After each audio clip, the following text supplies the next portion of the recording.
Okay.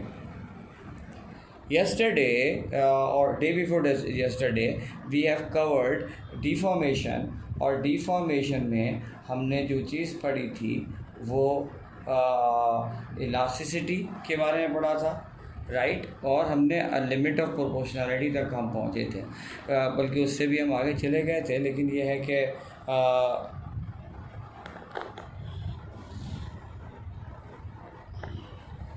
अभी limit of proportionality क्या होती है। डिफॉर्मेशन में हमें समझ में तो आ गया था, किसी बॉडी पे फोर्स अप्लाई की जाए तो उसकी शेप और साइज चेंज हो जाएगा, और जब शेप और साइज चेंज हो जाए तो हम ये कहेंगे बॉडी डिफॉर्म कर गई। We use to say the body is deform because why, because after applying a force it change its shape and position and size. But after releasing the force, what happens when we release the force? जब हम force को release करते हैं, right, so it will come back to its original shape. वो अपने original हालत में, original condition में वापस आ जाए। तो this phenomenon is called elasticity। और जो बॉडी के अंदर ये प्रॉपर्टी हो कि रिलीज करने के बाद वो अपना ओरिजिनल शेप गेन कर ले, that is what, that is called elastic body. So what are the two things? Number one is the force. Number one is the force. And number two is the deformation, right? ये जो deformation है, right, in terms of physical quantity we use length.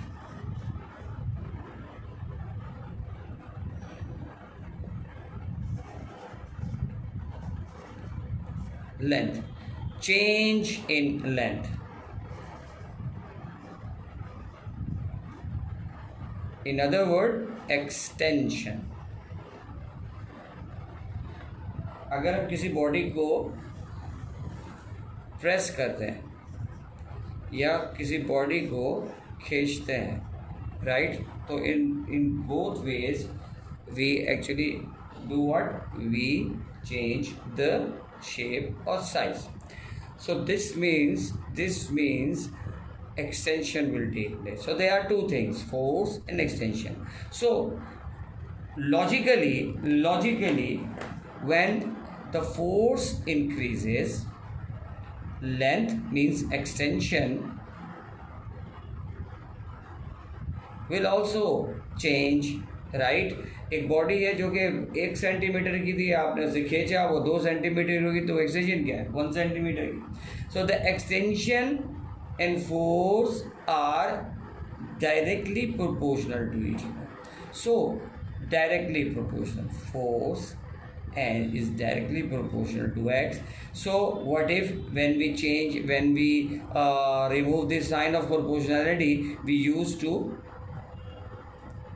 equals and there is a constant, right, and f is the product of that constant and the extension. So this is what, this is the proportionality constant, right there, proportionality constant, f over x. So this is called constant of proportionality.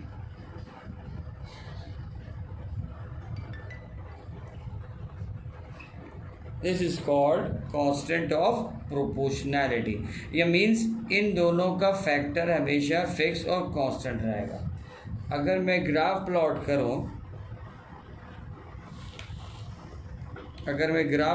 करूं force और extension का, तो वो एक straight line मिलेगा which is called के constant of proportionality. ठीक, यहाँ तक हमने कल पढ़ लिया था। नाउ अच्छा, वैसे अगर देखा जाए सो जो एक ग्राफ होता है, so there on x axis we used to have independent variable and on y-axis we used to have a dependent variable. So that means force apply की जा रही है और एक्सटेंशन हो रहा है, तो force is dependent independent and extension is dependent on force. लेकिन हमने यहाँ पर उलट किया हुआ है. So it would be like this. So load which is in Newton and extension which should be in meter, and we have this straight line. So this straight line is actually 1 over k, the reciprocal of k, and this will be k. So this spring constant, हमने spring constant को देखें तो that is actually force per unit length. The force applied to change the length. The force per unit length is actually what? The limit constant of proportionality. एक rubber band लेते हैं, उसे हम खींचते हैं, राइट. उसे जब हम खींचेंगे तो वो फैल जाएगी, और जब उसे हम रिलीज़ करेंगे तो वो वापस अपनी ओरिजिनल शेप में हालत में आ जाएगी, राइट. सो जब हम उसके फोर्स जो हमने अप्लाई किया और जो इसने एक्सटेंशन उसने प्रोड्यूस की, अगर हम उसके डिफरेंट स्टेजेस में यानी कि डिफरेंट फोर्सेस पर उसमें जितनी एक्सटेंशन हो रही है उसका ग्राफ प्लॉट करें तो हमारे पास ये आएगा, और ये हमारा कांस्टेंट ऑफ प्रोपोर्शनैलिटी होगी. हर इलास्टिक बॉडी के में बस लिमिट ऑफ प्रोपोर्शनैलिटी होती है, ठीक. सो यहाँ तक तो हमारे पास आ गया. What if it, her body की एक कैपेसिटी होती है, एक टेंडेंसी होती है, उसके बाद आप जब फोर्स रिलीज़ करते हैं तो वो अपने ओरिजिनल हालत में ओरिजिनल कंडीशन को गेन नहीं कर पाते.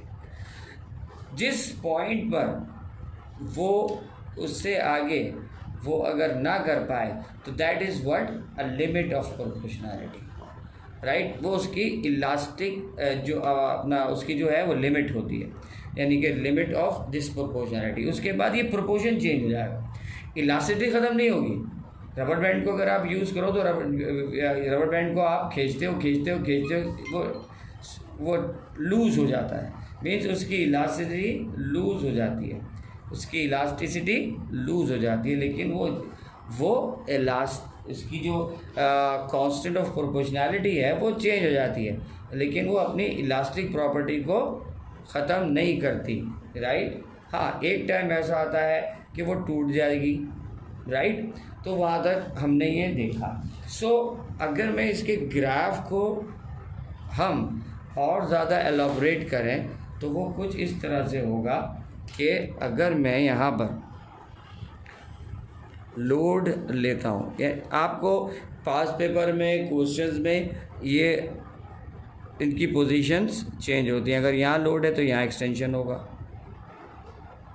ठीक है. अब ये limit of constant of proportionality है, लेकिन यहाँ पर इस पॉइंट पर आकर उसने क्या किया, उसकी लिमिट एक्सीड कर गई. अब वो उसकी जो लिमिट ऑफ प्रोपोर्शनैलिटी वो नहीं है. What will happen, come load पर भी वो ज़्यादा एक्सटेंड करना शुरू हो जाएगा. तो यहाँ पर आपको एक स्ट्रेट लाइन दिख रही है और ये आपको एक कर्व दिख रहा है. सो दैट मीन्स यहाँ पर उसकी constant of proportionality, right, change हो गई. इसका एक और नाम भी है, इसका नाम है स्प्रिंग कांस्टेंट. क्या कहते हैं? स्प्रिंग कांस्टेंट, ठीक है. तो बुक में आपकी कांस्टेंट ऑफ प्रोपोर्शनैलिटी से मिलेगा और इसका नाम स्प्रिंग कांस्टेंट भी है. अब if this graph is something like this, here it has an extension and here we have load, so it will be like this. It will have a straight line, but now it will move like this. So this is the point where it loses its proportionality, right? So this is the limit of proportionality, spring constant. ये आपका graph होता है. अब हमने करना क्या है, experiment हमने करना है। और वो एक्सपेरिमेंट कुछ यूँ है कि हमने उसके साथ कुछ इस तरह से करना है कि हमारे पास एक स्प्रिंग हम लेते हैं, ठीक है, स्प्रिंग लेंगे, उस पर लोड लगाएंगे और साथ साथ एक रूलर लगा होगा यहाँ पे।